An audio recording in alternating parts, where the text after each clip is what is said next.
Can you hear me okay? Yeah. The reason that I chose the topic freedom of speech is I believe changes are being made to try and discourage citizen input. June 3rd, 2014, 3-minute sign-in format was changed. I asked why. No one answered. Attorney Frank Childs told me that I could not cross-examine commissioners anymore. Excuse me. May 19th, 2015, Attorney Childs referred to Section 2-48 of the code that addresses public participation. The 3-minute sign-in format now limits comments to items on the meeting's agenda. That's a change. The 1-minute comment can be on any topic. But there is no opportunity for us to question why, what, where, when, how. To my knowledge, these format changes were not voted on by the Board of Commissioners. I do not believe that all of you agree with the direction that this governing body has taken. Apologize for being hoarse. I do encourage you to make changes, solicit open dialogue, and return the voice back to the citizens of Jones County where it belongs. Thank you. Thank you, sir. Don't like to comment on that? I'll be glad to, Mr. Chairman. And Johnny, you're right. The board did not vote on that. And the reason for that is that's already in the code. And I don't think you disagree with the fact that it's in there. You didn't seem to. It's not a question of, and obviously, as you said, and from the way you are on the agenda here, your topic is freedom of speech. Freedom of speech doesn't have anything to do with the open meetings. Can you hear me all right? My mic's not staying on too good. Your freedom of speech, and you mentioned the constitutional right of freedom of speech, that guarantees every one of us in this room and every American that we have the right to express our opinions about religion, politics, sexual orientation, how the president's doing, the government, whatever we want to say. Basically, freedom of speech means, to put it in simple terms, we have the right as Americans to express our opinions. That's what the constitutional right of free speech is. Now, we do not have the right, not a single one of us, have a right to go into a meeting and say, I demand to be heard. Y'all have got to listen to me. I have a right to speak at this county commission meeting or this Jones County School Board meeting or whatever the meeting is, or the state legislature or Congress. We don't have a right to go in and speak. That's got nothing to do with our rights of freedom of speech. They're two different things. I cannot go to the Jones County School Board meeting and stand up and say, I want to speak. They don't even give people the right to say anything for 1 minute. If you're not on their agenda, you don't speak. And that's the way it is at most county commission meetings, city council meetings, school board meetings. That's just the way meetings are conducted. You have to have some order to it, some structure. If one person wants to demand that, where do you draw the line? Why should it be John Doe and not Jim Brown? How many people get to speak? How long do they get to talk for? Johnny, I think everybody here would defend, to whatever extent it took, the right to freedom of speech. But that's not the same as having a right to demand to be put on somebody's agenda and talk about something. Now, I think that this board, by permitting the 1 minute at the end of the meetings, the only thing that changed is the 2 minutes. The only thing you're talking about that's changed is instead of signing in for 3 minutes, which you still can do, but it has to be an agenda item. The only difference is people get 1 minute guaranteed instead of a few people getting 3 minutes. It's the only, nobody has been said they cannot speak. And I think most of the folks who come to these meetings I've heard you on many occasions make a very good argument. I don't mean you're arguing, but you're stating your position as an argument in less than a minute. I think most people, if they organized, if they thought about what they want to say, they can say it and get their point across in 60 seconds or less. I've heard Terry Dunson do it many times. I've heard you do it. I've heard Buddy Lancaster do it many times. If you're organized, you know what you want to say, you can stand up here and say whatever you want to at the end of one of these meetings.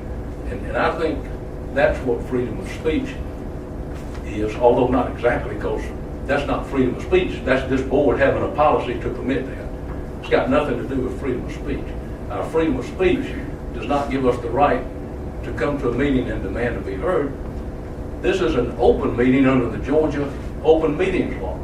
And everybody's got the right to come in here, to listen, to observe, to pay attention to what's said, to ask commissioners questions afterwards, to ask me questions afterwards, to ask Mr. Underwood, any of the department heads. But it's not the time that people can force themselves on the public to be heard at an official meeting. There could just be no end to it. So that's the way I feel about it. Mr. Chairman, I hope that answers the question a little bit. Thank you, sir. Citizen comments, 3 minutes.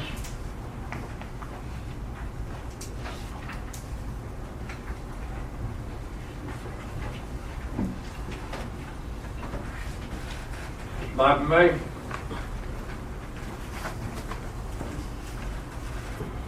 I'm Bobby May, 638 Georgia Highway 22 East Clay. I disagree with Frank's assessment of freedom of speech. I and all my immediate family served in the military to protect that right. And it seems to me that if some of you want the right to deny anybody to speak, that's censorship. That reminds me of Cuba under Fidel Castro. And I don't like that y'all will let us serve the people are not to serve the commission. And I don't think you should have the right to say, no, I don't like that topic, sit down. I resent that. And if y'all feel that way, y'all need an attitude adjustment. Mr. Payne?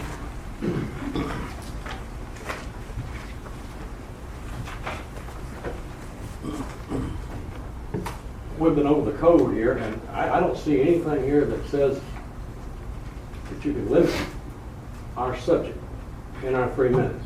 I mean, I'd be glad if you pointed out to me. I mean, I've got it right here in front of me, and nowhere does it say I have to speak only about this or that. I mean, y'all are not wanting to, I mean, it's wanting to silence it, because y'all are coming up here and telling y'all are making mistakes. Y'all are our employees. You're spending money that we think doesn't need to be spent and spent wrong. So I read it, reread it, and I see nothing here that dictates, that you can dictate to me what to speak on for this 3 minutes. Mr. Payne, do you want me to respond to that? Please, sir. Are you looking at section 2-48? I am, sir. At the bottom of the page, if your copy is the same format as mine, do you see number 2 in parentheses? I do. And that says public participation on agenda items. Okay, but it says nothing about what I can speak on. Well, no, so that's what it's there for. A sign-in sheet will be posted at the meeting for the public who wish to address the board. This is in the subsection. It says on agenda, public participation on agenda items. I don't believe it could be any plainer. Well, I mean, it doesn't tell me that I can come up here and speak. It doesn't say I've got to speak on the agenda item. If you don't think this subsection title, public participation on agenda items. Is this the law or is this your opinion? It's the law. I'm reading it to you, sir. And if you don't think that means agenda items when it says public participation on agenda items, we just have to agree to disagree on that. Well, what about the official code of Georgia, section 1117? It doesn't give you the right. It doesn't give you the right to speak at all in these meetings. No, it doesn't. But it also says the heading has nothing to do with the context of the law of that paragraph. You and I just gonna have to agree to disagree on this. Unless otherwise provided in this code. the descriptive headings. No, sir, The you're- text lines immediately preceding the text and at the bottom do not contribute anything to the law. The agenda is just a reference. It does not dictate that what we speak about has to be confined to the agenda. Mr. Payne, this does. You're taking Georgia state law and trying to apply it to our code. The state law does not give you the right to speak at all in the county commission meetings or the Board of Education meetings or any other meetings. When it says your heading right here is not law, it's just a reference to that body that you're reading from. It's county law. You're talking about state law. What you're talking about is in the state code of Georgia.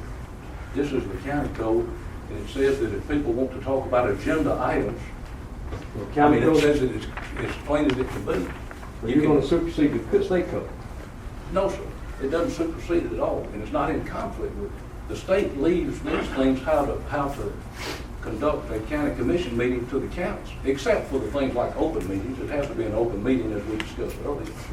People have the right to come and listen and observe. But how the county commission meetings are conducted is up to the various counties in the state. And they all could be different. There could be 159 different ways of conducting county commission meetings, other than they have to be open to the public. So, in my mind, that's not even an issue. I mean, I think that's pretty clear. All right, so y'all waited 5 years to say, hey, they're up here talking about the $6 million that we've got in the development industrial park out there, and it's going to be $10 million.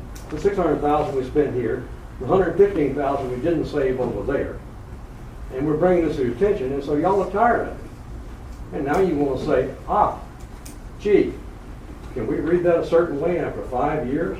And this is a code I understand that Mr. Childs, about 5 years ago, pushed along. But, well, I appreciate your input. I'll be glad to discuss it with you if you want to later. But that's my opinion as of now. well, gentlemen, be assured, we're going to do our dead level best. And the 17th, one of y'all will not be sitting here. And with good luck, 2 of you will not be sitting here. Thank you. Mr. Louis Lashley.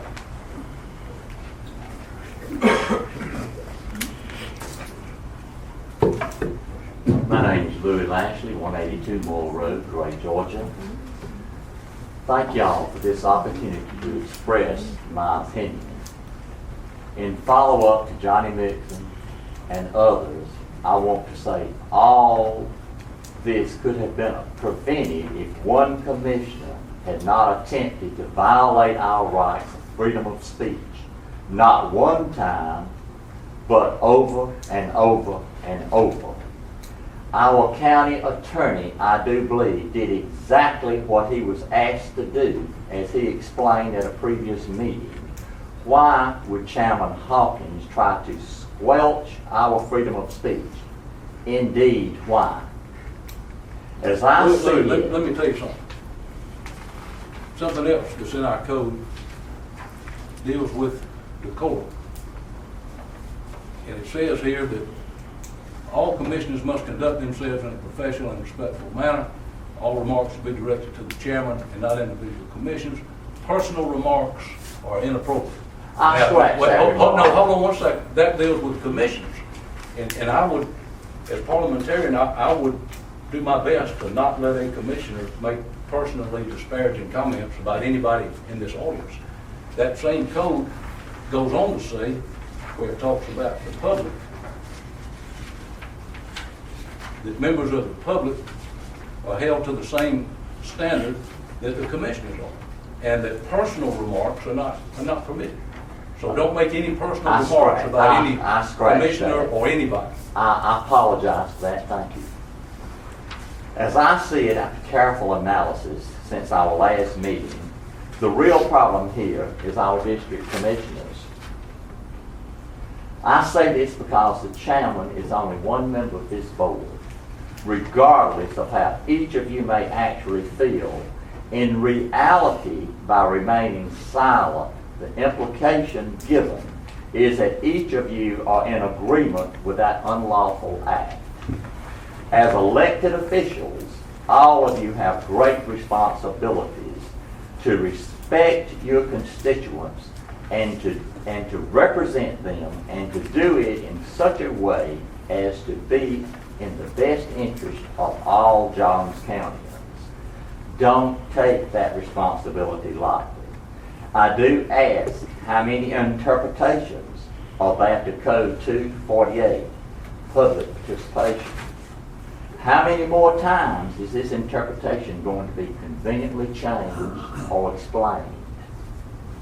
It is unbelievable, just totally unbelievable to me that this discussion is necessary here in our beloved Jones County. This is my adopted county, and this is my home. Thank y'all. Ms. Steve Dixon. Can you recognize me, or does the chairman have to recognize me? I just happen to have this over here in front of me, and he asked me to call out who's the order you signed in. Okay, I recognize you. Come on down. since we're being very tactful. Thank you, Mr. Chairman. Thank you for the opportunity. Ladies and gentlemen, the public participation ordinance was passed on August the 17th, 2010, almost 5 years ago. It was at this time that I became one of the watchdogs at the county meetings, primarily because of where I heard about the tan yard agreement. The first time I spoke at a commissioners meeting, it was to oppose the ordinance because, one, I didn't think we needed it. Weren't many people coming to the meetings at that time, few speaking, and two, based on my recollection, this is coming from Cobb County or Marietta. And I didn't think that it was appropriate for the environment in Jones County. We're a small rural county, not a large metropolitan area. Now, I appreciate, value, cherish, respect the citizens' comment section of the agenda. And that's why I'm so upset about all the changes that are occurring or appear to be occurring. And for 5 years now, people could sign in, speak on any topic for 3 minutes, maximum of 5 speakers. Then we go through this period of controversy in the county, and now we've got a new rule that you only can speak on the topic on an agenda. And now we have new work session rules. There's no longer a sign-up sheet for anybody to sign in. There's just that 1 minute. And it just has the appearance that you're muzzling the watchdogs. And that disturbs me. This is where the free speech comes in. It's not about the Open Meeting Act. That gives me access. That throws light on what you're doing, which is what it's sometimes called the Sunshine Act. But the public participation ordinance, that's where the free speech comes in. Now, I think we can have free speech in this county in an acceptable way. I understand you have to have rules, otherwise there'd be chaos. But they ought to be consistent. They ought to be constant. They shouldn't be based on the popularity of the person speaking, the popularity of the topic, or the popularity of their style of speech. Free speech isn't about popularity. I'm not running from this congeniality. Free speech is about what's unpopular. Anybody can talk about what's popular in the general public freely and not have any threats, and in our society and government we allow those. Same rights to the minority. It's called majority rule with minority rights.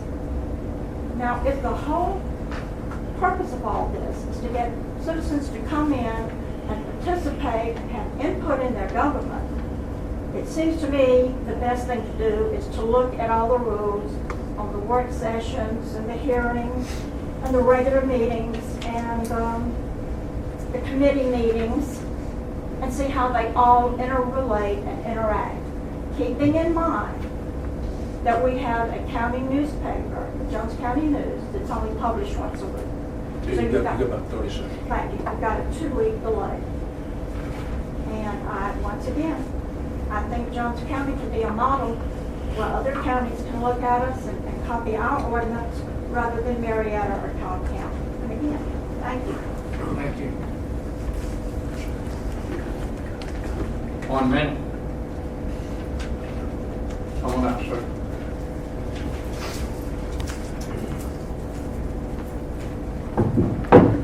Mr. Childs, Frank Childs, I appreciate your input, but I think you missed my point. Prior to June the 3rd, 2014, we were able to come up here and talk. We were able to ask questions. If I had a question for Commissioner Robinson, I could ask questions. All of that has changed, and that's not really good. Thank you. Any more 1 minute comments? Little extra.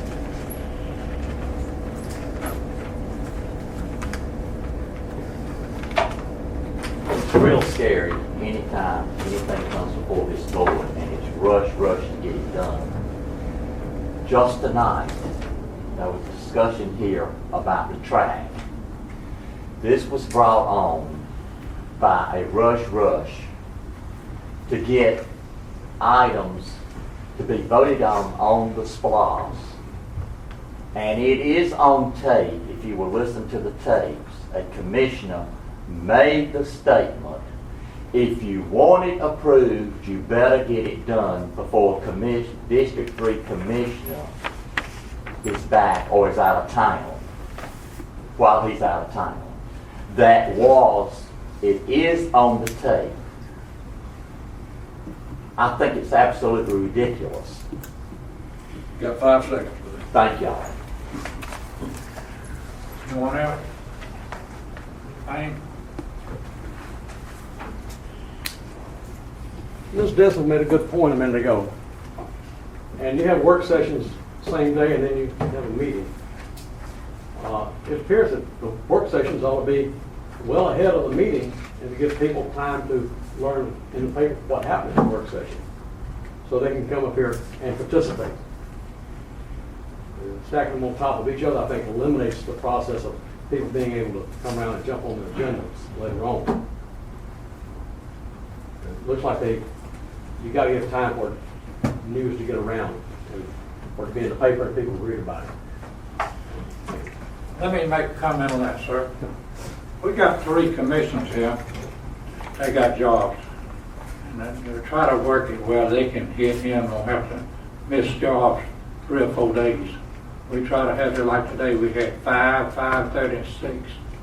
We have 3 commissioners that have jobs to do.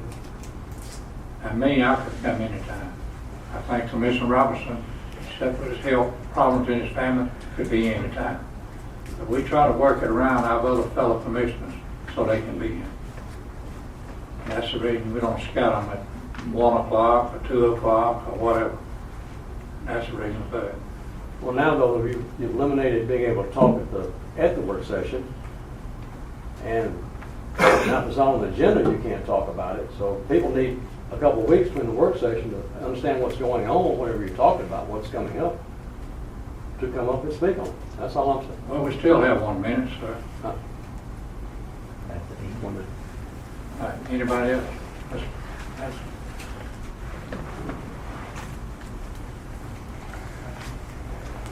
In Macon County, which is Montezuma, Overthorpe, Ideal, and Marshallville, they have a regularly scheduled work session 2 weeks ahead of a regular business meeting.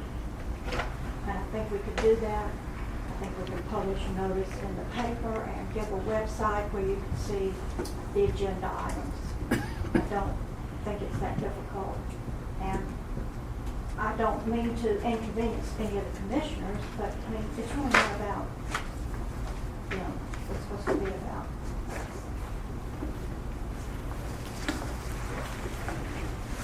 One job. Good afternoon, Commissioner.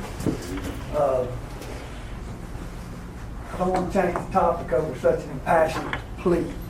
I would suggest that any 3 of y'all can change that to fix what their concerns are, and I'm always appreciative of y'all's willingness to listen at work sessions, so it often feels like you're banging your head on a wall, but in a small community there. But I came up here to say regarding the Regional Commission, Joy Carr and I are in a leadership class put on by the Regional Commission. I'm on a group tasked with economic prosperity, and I'm going to be sending you guys an email about ideas for that. I wanted to have it on your agenda to be on the lookout for it. As we work regionally, ties in closely with that Century 21 partnership that y'all approved tonight. And I'm sure y'all may know, like Utah, the state of Utah gives millions of dollars to support their base there, but the state of Georgia really doesn't give anything. So Century 21 You got about 10 seconds. is our primary method of doing that. Thank you for hearing the chamber today and hearing me. I look forward to y'all maybe addressing some changes for these regards. Thank y'all for your time. Thank you.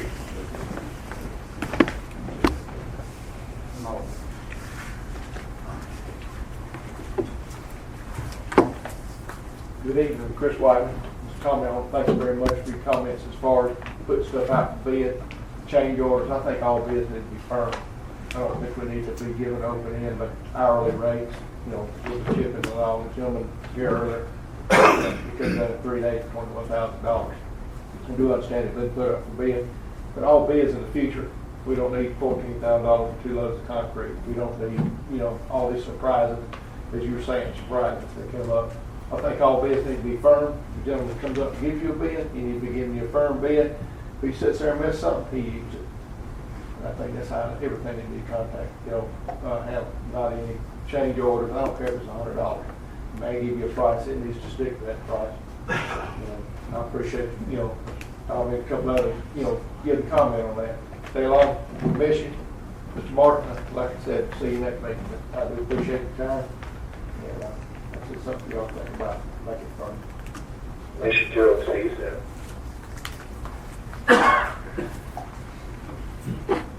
All right, this time I'm gonna ask for a motion to adjourn. I think we have that 1 minute.